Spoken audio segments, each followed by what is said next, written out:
Hello everyone, welcome to सरकारी library. आज का जो हमारा वीडियो है इसमें देखिए खोटा का नया सिलेबस आ गया है और उसमें हमें खोटा साहित्यकारों के बारे में भी पढ़ना है। लेकिन साहित्यकार जो है तो अब कम हो गया है और इसमें टोटल 7 साहित्यकारों के बारे में सिलेबस में मेंशन है। तो उसी क्रम में आज हम जो एक खोटा के साहित्यकार है जिनसे सबसे ज़्यादा क्वेश्चन पूछा जाता है जेएसएससी में, वो है श्रीनिवास पानुरी जी।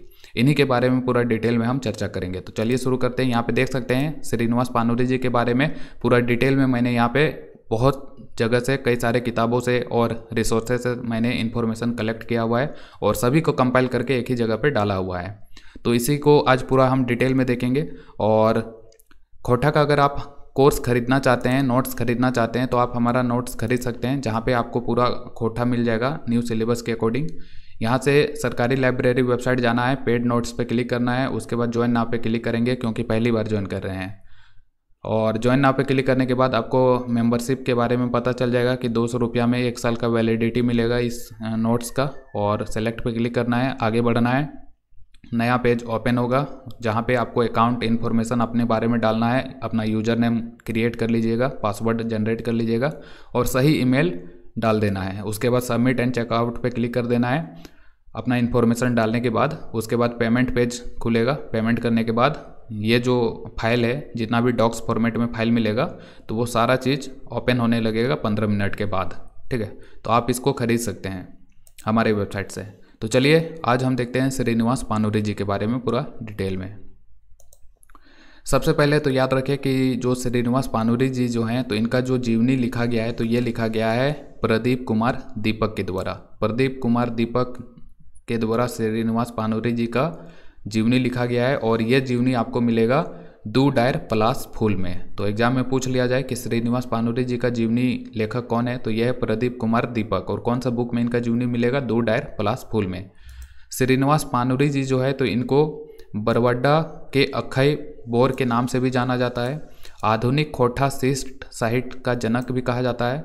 खोटा के भीष्म पितामह भी कहा जाता है। खोटा का वाल्मीकि भी कहा जाता है। खोटा का टैगोर के नाम से भी जाने जाते हैं और खोटा का नागार्जुन भी इनको कहा जाता है। तो ये सारे इसके उपनाम हैं श्रीनिवास पानुरी जी के बारे में और इनसे सवाल पूछा गया है जेएसएससी के द्वारा प्रीवियस ईयर में। ठीक है, तो ये याद रखिएगा कि ये सारे नाम से जाने जाते हैं श्रीनिवास पानुरी जी। अब इनको ये नाम कौन कौन लेखकों ने या किस व्यक्ति ने दिया है तो उसके भी बारे में हम आगे चर्चा करेंगे। और श्रीनिवास पानुरी जी, इनका जन्म होता है 25 दिसंबर 1920 को। कहाँ पे हुआ था? धनबाद जिला के बरवाडा के कल्याणपुर नामक जगह में इनका जन्म होता है 25 दिसंबर 1920 को। और इसी के कारण से 25 दिसंबर को झारखंड में खोटा दिवस के रूप में मनाया जाता है। तो एग्जाम में पूछ लिया जाए कि खोटा दिवस हम कब मनाते हैं, तो ये 25 दिसंबर को मनाते हैं। क्यों मनाते हैं? क्योंकि इसी दिन श्रीनिवास पानुरी जी का जन्म हुआ था। और इनका शिक्षा की बात करें कि ये कितना पढ़े लिखे हैं, तो ये मैट्रिक पास थे। और इनके पिता का नाम है शालिग्राम पानुरी, जिनका निधन हो गया था 1939 में ही। ठीक है, और इनकी माँ का नाम था दुखनी देवी और इनकी माता का निधन हो गया था 1944 में। और इनका विवाह होता है मूर्ति देवी के साथ। तो पत्नी है इनकी मूर्ति देवी और इनका पुत्र का नाम है अर्जुन पानुरी। और इनका निधन कब हुआ था? तो इनका निधन हुआ था 7 अक्टूबर 1986 को। और 7 अक्टूबर को ये मतलब कि निधन हुआ था इनका, मृत्यु हो गया था 7 अक्टूबर को। और 7 अक्टूबर को इनका निधन का जो डेट है तो उस दिन हम लोग मनाते हैं पानुरी स्मृति दिवस। ठीक है, तो खोटा दिवस इनका जन्म दिवस जब है तो उस दिन को मनाया जाता है और पानुरी स्मृति दिवस 7 अक्टूबर को मनाया जाता है। और 1950 से लेकर 1986 का जो समय काल है तो उसको हम पानुरी युग के रूप में जानते हैं। और इनके द्वारा कई सारे रचना लिखा गया, चाहे नाटक की बात करें, कहानी की बात करें, कविता की बात करें, तो कई सारे इन्होंने रचना लिखा है। तो उनके बारे में भी पूरा डिटेल में हम देख लेते हैं। सबसे पहले याद रखिए कि इनके द्वारा एक रचना लिखा गया है बाल किरण।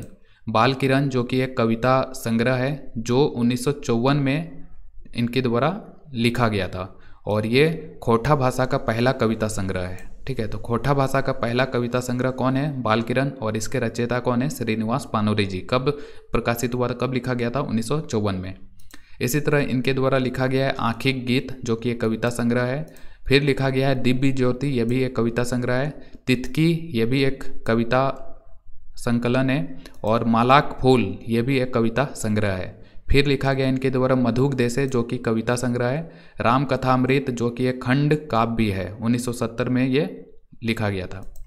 फिर इन्होंने कालिदास के द्वारा जो लिखा गया मेघदूत, तो मेघदूत का खोटा भाषा में इन्होंने अनुवाद किया था और ये अनुवाद किया गया था 1968 में ये प्रकाशित हुआ था। ठीक है, तो कालिदास का मेघदूत का खोटा भाषा में अनुवाद किसके द्वारा किया गया? श्रीनिवास पानुरे जी के द्वारा, और ये प्रकाशित हुआ था 1968 में। फिर उन्होंने चाबी काठी नाटक का भी रचना किया। फिर इन्होंने उद्भासल कर्ण नामक नाटक लिखा और ये 1963 में इनके द्वारा लिखा गया था। इसी तरह झींगा फूल इन्हीं का रचना है। इसी तरह से एक खोटा भाषा का पत्रिका है जो कि मासिक पत्रिका था जिसका नाम है मातृभाषा।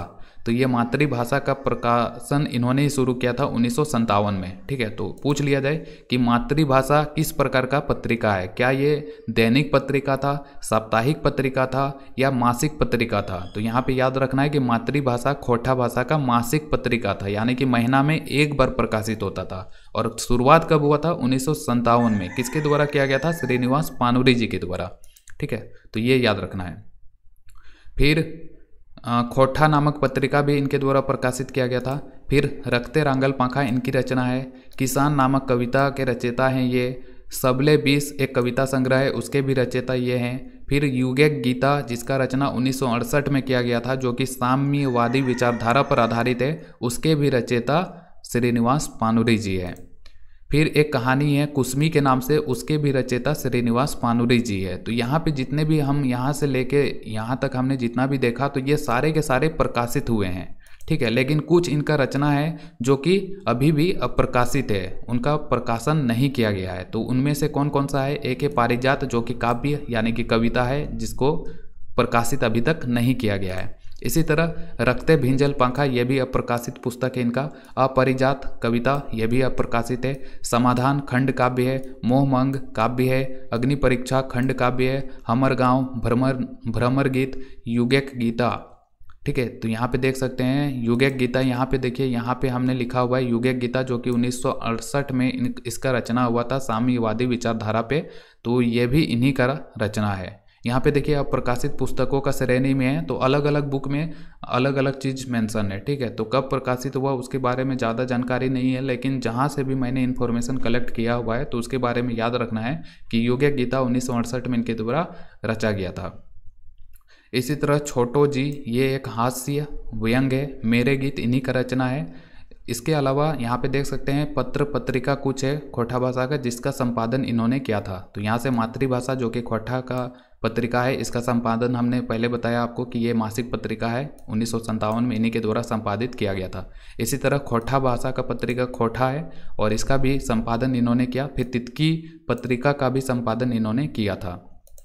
इसके बाद इनका मृत्यु हो जाता है 7 अक्टूबर 1986 को।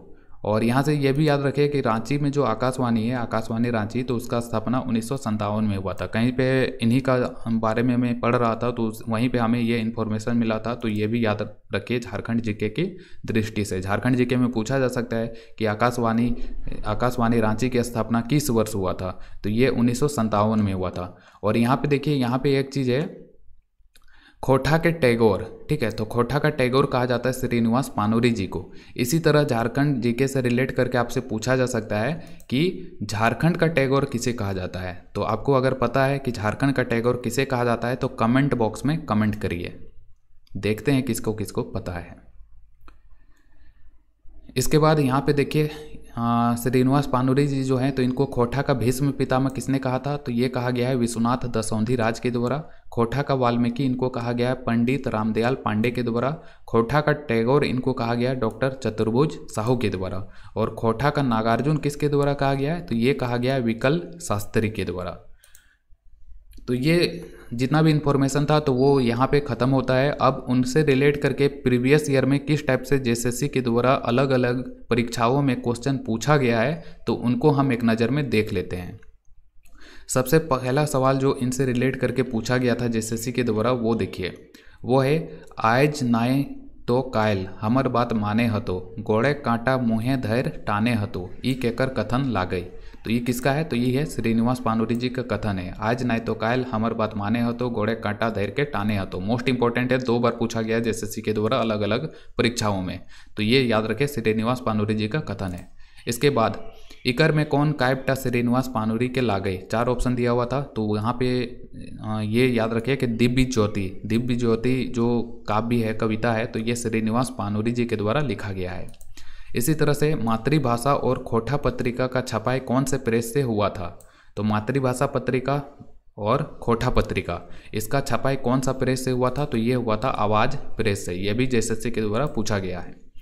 फिर है अगला सवाल, मातृभाषा पत्रिका का छपाई कौन बरस हुआ था? तो हमने बताया कि मातृभाषा मासिक पत्रिका था और इसका छपाई पहली बार 1957 में हुआ था आवाज़ प्रेस से।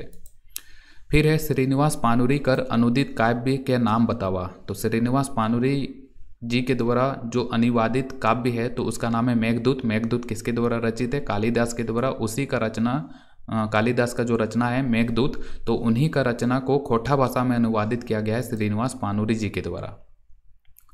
अगला है श्रीनिवास पानुरी कर पहिल एकर खोटा छपल संकलन बतावा। तो ये कौन सा है? तो ये है बाल किरण। अगला है निबंध खोटा साहित्यक धरती कर निबंधकार लागई। तो खोटा साहित्यक धरती कर निबंधकार कौन है? तो यह है श्रीनिवास पानुरी। अगला है खंड काव्य समाधार कर रचनाकार के लागई। तो ये भी है श्रीनिवास पानुरी। रखते रांगल पंखा कर रचना कर लागई। तो ये कौन है? तो ये भी है श्रीनिवास पानुरी। और ये सारे सवाल एसएससी के द्वारा पूछा गया है। अगला है बरवडक अखई बोर शीर्षक संस्मरण केकर ऊपर लिखल गेल है। तो ये बरवडक अखई बोर जो संस्मरण है ये किसके ऊपर लिखा गया है? तो ये लिखा गया है श्रीनिवास पानुरी जी के द्वारा। हमनी सब एक शीर्षक कविता के कवि हथ। तो ये कौन है? तो ये श्रीनिवास पानुरी। पानुरी जी का जन्म कौन साल भेल रहे? तो 1920 में हुआ था। खोठाक मेघदूत कर अनुवाद के करल हथ। तो ये श्रीनिवास पानुरी जी के द्वारा किया गया। खोठाएँ मेघदूत कर अनुवाद के कौन बछर हथ। तो ये कब किस वर्ष मेघदूत का अनुवाद किया गया था? 1950 में, और ये प्रकाशित हुआ था 1968 में। अगला है राम कथा अमृत काव्य कर मूल रचनाकार के हथ। तो राम कथा अमृत काव्य का मूल रचनाकार कौन है? श्रीनिवास पानुरी जी हैं। मेघदूत काव्य कर मूल रचनाकार कौन है? तो यह है कालिदास। उद्भासल कर्ण नाटक जे पानुरी जी कर प्रमुख रचना है, कौन महाकाव्य के पात्र है? यानी कि उद्भासल कर्ण में किस कर्ण कौन महाकाव्य के पात्र है? तो ये महाभारत का पात्र था ये कर्ण। उद्भासल कर्ण के माने की है वह है। तो उद्भासल कर्ण का मतलब क्या होता है? तो ये होता है उपेक्षित कर्ण। कविता संग्रह बाल किरण केकर रचना लगे? श्रीनिवास पानुरी जी के लगे। खोठाक भाषा वाल्मीकि ककरा कहल गया है? तो ये श्रीनिवास पानुरी जी को कहा गया है। खोटा भाषा का वाल्मीकि किसके द्वारा किया गया? तो यहाँ पे हमने देखा कि पंडित रामदयाल पांडे के द्वारा कहा गया है।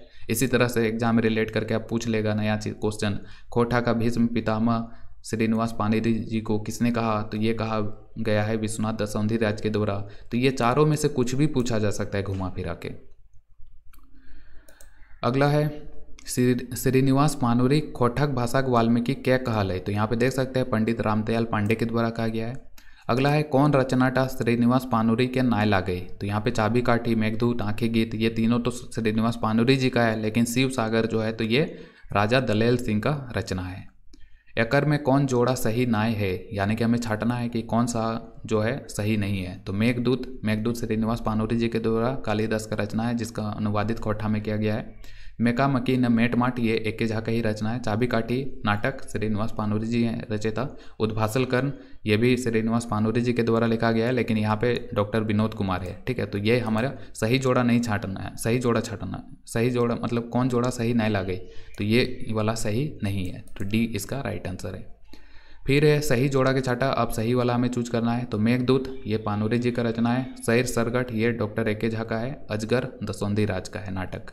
ठीक है, तो ये सभी इसका राइट आंसर है। तो ये श्रीनिवास पानुरी जी के बारे में यहीं पे ख़त्म होता है। और उनसे रिलेट करके खोठा में जो ये है, तो यहाँ पे खोठा में भी पढ़ सकते हैं। और यहाँ पे इनका जो जीवनी लिखा गया है, तो ये लिखा गया प्रदीप कुमार दीपक के द्वारा। तो प्रदीप कुमार दीपक के बारे में भी यहाँ पे पूरा डिटेल में मेंशन है। तो उम्मीद है कि ये वीडियो जो है आपको अच्छा लगा होगा, और अच्छा लगा है तो वीडियो को लाइक करें। और जो हमारा नया चैनल है सरकारी लाइब्रेरी, पहले वाला जो वेबसाइट है वो डेड हो चुका है, 10,000 सब्सक्राइबर वेस्ट हो गए मेरे, कोई फ़ायदा नहीं है। ठीक है, तो नया चैनल को सब्सक्राइब करें और सपोर्ट करें। Thank you.